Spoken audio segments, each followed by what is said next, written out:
बांग्लादेश की cricket team ने आख्या है कि असी भारत नहीं जाना, यानी उर्दू में बताती हूँ आपको, हम भारत में नहीं जाएंगे। खेल दे जिहड़े सारे कवानीन ने, सारा कुछ जिहड़ा मजाक सब ड्रामा एक तरफ रखो, हुण तुसीं ये देखो कि भारत ने क्रिकेट दे मैदान नूं एक सियासी अखाड़ा बना दिता है। पहले सिर्फ और सिर्फ पाकिस्तान दे नाल इस तरह दी कार्रवाइयां करदा सी। ये इंडिया दी हिंदू इंतहा पसंदी दा नतीजा है। ये वो मुल्क है जिथे खेल दे विच हुण भी मजहबी और सियासी दबाव चलदा पिया। मुस्तफिजुर रहमान दा केस देख लो, एक बैनुल अक़वामी स्टार सिर्फ इस वास्ते कढ़िया गया क्योंकि भारत दे अंदर इंतहा पसंद सोच खून च रच बस गई है। खेड दे मैदान नूं भी हुण सियासी अखाड़ा बनाया गया। आईसीसी नूं खत लिखिया जा रहा है कि मैचेस भारत तो बाहर कराओ। ये इन्ना गंदा तरीन मुल्क, ना हिंदू इंतहा पसंद मुल्क है, असीं इस मुल्क च जाना ही नहीं, साडी जान छड़ाओ इन्हां कोलों।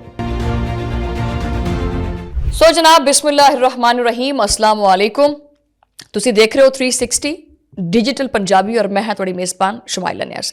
आप पिछले व्लॉग च जिक्र किया ना कि क्रिकेट दे मैदान च ना खबर देनी है। मैं व्लॉग शुरू करते हैं जनाब। ये अज खबर आई है, तकरीबन मतलब कल खबर आई सी, तुसीं अज देख रहे हो व्लॉग, जिन्हें क्रिकेट दे सारे जिहड़े फैंस ने उन्होंने बेचारियां नूं हिला के रख दिता है। बांग्लादेश की क्रिकेट टीम ने आख्या है कि असी भारत नहीं जाना, यानी उर्दू में बताती हूँ आपको, हम भारत में नहीं जाएंगे।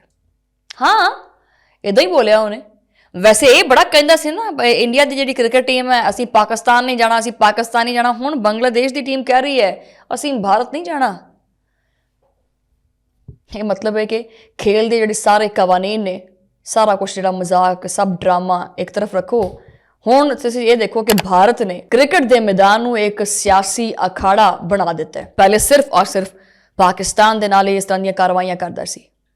ये इंडिया दी हिंदू इंतहा पसंदी दा नतीजा है। ये मैं गल नहीं कोट करदी पई, इत्थे बथेरियां वीडियोस पईयां होईयां, देख लियो।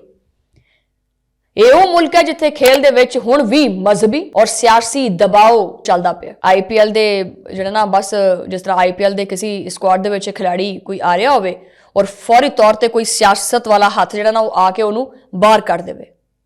समझ तां आ गई होएगी। मुस्तफिजुर रहमान दा केस देख लो, ਉਹਦੀ ਗੱਲ ही कर रही हैं कि एक बैनुल अक़वामी स्टार सिर्फ इस वास्ते कढ़िया गया क्योंकि भारत दे अंदर इंतहा पसंद सोच खून च रच बस गई है। खेड दे मैदान नूं भी हुण सियासी अखाड़ा बनाया गया। ये तो सिर्फ हजे आगाज है, शुरुआत है, पार्टी तो अभी शुरू हुई है, बाकी मुल्क भी करनगे इदां, देख लियो।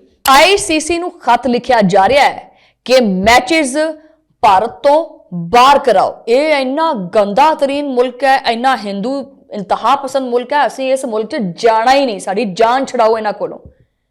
यानी खिलाड़ी अपनी जान बचाउण वास्ते फैसला करदे पे ने, ठीक है।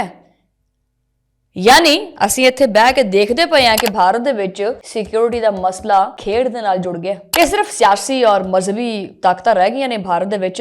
हुण क्रिकेट दी रूह खत्म हो चुकी, मर चुकी है, क्योंकि भारत ने खुद क्रिकेट दे विच सियासत नूं धकेलिया। और ये भी सुनो कि ये सिर्फ बांग्लादेश की टीम का मसला नहीं हैगा, एक संगीन पैगाम है, एक वाज़ेह पैगाम है।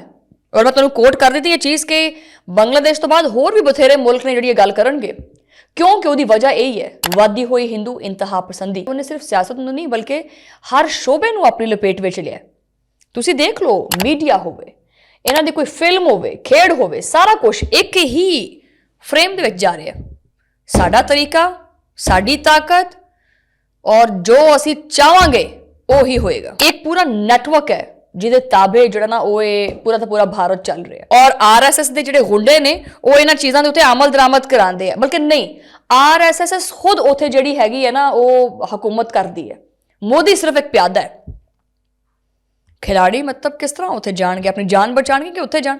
पता चले कि जी बांग्लादेश की टीम गई हुई है उत्थे मैच खेडण वास्ते, ते अगों कोई हिंदुत्व या आरएसएस के गुंडे आ जान उत्थे धावा बोल देन आके बांग्लादेश की टीम ते, कौन जिम्मेदार है? लेकिन फिर आखन के जी ये पाकिस्तान ने कराया है, ये पाकिस्तान ने करवाया है ताकि हमारे पे इल्ज़ाम आ सके कि जो है ना वो हिंदू इंतहा पसंदों ने ये कर दिया। इन्होंने सारा कुछ पहले सोच के भी रखा होंगे। और ये जो किराए दे कि इन्होंने 2-3 बंदे ਰੱਖੇ ਹੋਏ ਆ ਬੋਲਣ ਵਾਸਤੇ। ਇਹੀ ਵਜ੍ਹਾ ਹੈ ਕਿ ਬੰਗਲਾਦੇਸ਼ ਨੇ ਸਾਫ਼ ਆਖਿਆ ਹੈ ਬਹੁਤ ਸਾਰੀ ਚੀਜ਼ਾਂ ਨੂੰ ਵੇਖ ਕੇ ਕਿ ਭਾਰਤ ਨਹੀਂ, ਅਸੀਂ ਆਪਣੀ ਹਿਫਾਜ਼ਤ ਚਾਹੁੰਦੇ ਹਾਂ। ਔਰ ਇਹ ਕੋਈ ਛੋਟੀ ਗੱਲ ਨਹੀਂ ਹੈਗੀ ਕਿ ਦੁਨੀਆ ਦੇ ਸਾਹਮਣੇ ਭਾਰਤ ਦੀ ਇਸ ਕਦਰ ਇੰਤਹਾ ਪਸੰਦੀ ਦੀ ਜਿਹੜੀ ਸੋਚ ਹੈ ਉਹ ਹਕੀਕਤ ਖੁੱਲ ਕੇ ਸਾਹਮਣੇ ਆਂਦੀ ਪਈ ਹੈ। ਖੇਲ ਦਾ ਮਾਹੌਲ ਜਿਹੜਾ ਕਦੀ ਇਦਾਂ ਨਹੀਂ ਰਿਹਾ ਜਿੱਦਾਂ ਹੁਣ ਹੋ ਗਿਆ ਹੈ।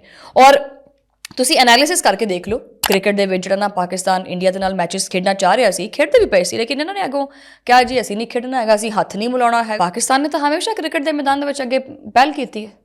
ਪਾਕਿਸਤਾਨ ਨੇ ਕਿਹਾ ਸੀ ਮੇਜ਼ਬਾਨੀ ਕਰਦੇ ਆ ਬਈ, ਇਹਨਾਂ ਨੇ ਕਿਹਾ ਅਸੀਂ ਨਹੀਂ ਜਾਣਾ। ਹੁਣ ਵੇਖੋ ਇਹ ਜਿਹੜਾ ਖੱਡਾ ਇਹਨਾਂ ਨੇ ਪਾਕਿਸਤਾਨ ਵਾਸਤੇ ਖੋਦਿਆ ਸੀ ਨਾ, ਇਹਦੇ ਵਿੱਚ ਇਹ ਹੁਣ ਹੀ ਡਿੱਗਦਾ ਪਿਆ, ਬਲਕਿ ਡਿੱਗ ਚੁੱਕਿਆ ਹੋਇਆ। ਪਾਕਿਸਤਾਨ ਕੇ ਸਾਥ ਅਸੀਂ ਜੀ ਹੱਥ ਨਹੀਂ ਮਿਲਾਉਣਾ ਹੈਗਾ, ਅਸੀਂ ਪਾਕਿਸਤਾਨ ਨਹੀਂ ਜਾਣਾ ਹੈਗਾ। ਬੰਗਲਾਦੇਸ਼ ਦੀ ਟੀਮ ਨੇ ਇਨਕਾਰ ਕੀਤਾ, ਹੋਰ ਵੀ ਬਥੇਰੀਆਂ ਟੀਮਾਂ ਹੁਣ ਇਨਕਾਰ ਕਰਨਗੇ, ਤਿਆਰ ਰਹੀਓ। ਔਰ ਇੰਡੀਆ ਦਾ ਜਿਹੜਾ ਕ੍ਰਿਕਟ ਵਾਲਾ ਆਪਣਾ ਸ਼ੌਕ ਹੈ ਨਾ, ਇਹ ਵੀ ਮਲਿਆ ਮੇਟ ਹੋਏਗਾ। ਇਹ ਪਾਕਿਸਤਾਨ ਦੀ ਕ੍ਰਿਕਟ ਨੂੰ ਜਿਹੜਾ ਬਰਬਾਦ ਕਰਨਾ ਚਾਹੁੰਦਾ ਸੀ, ਹੁਣ ਇਹਦੀ ਆਪਦੀ ਹੋਈ ਪਈ ਹੈ। ਭਾਰਤ ਦੀ ਆਪਣੀ ਮੁਕੰਮਲ ਤੌਰ ਤੇ ਸਾਖ ਇਸ ਕਦਰ ਕਮਜ਼ੋਰ ਹੋ ਚੁੱਕੀ ਹੈ, ਤੁਸੀਂ ਇਮੇਜਿਨ ਨਹੀਂ ਕਰ ਸਕਦੇ ਕਿ ਬਕਾਇਦਾ ਹਿੰਦੂ ਇੰਤਹਾ ਪਸੰਦ ਘਰਾਂ ਵਿੱਚ ਜਾ ਕੇ ਤਲਵਾਰਾਂ, ਕੁਹਾੜੀਆਂ ਔਰ ਛੁਰੀਆਂ वो देंदे पे है कि ये लो, ये तलवार रखो अपने पास, और कोई भी मुसलमान देखो उसको काट डालेंगे हम, बांग्लादेश वाली सूरत हाल बन जाएगी। तो ये चलता की पिया है? मैं बनानी पई इत्थे गल्लां पै के पाकिस्तान दे विच, तुसीं खुद करदे पे।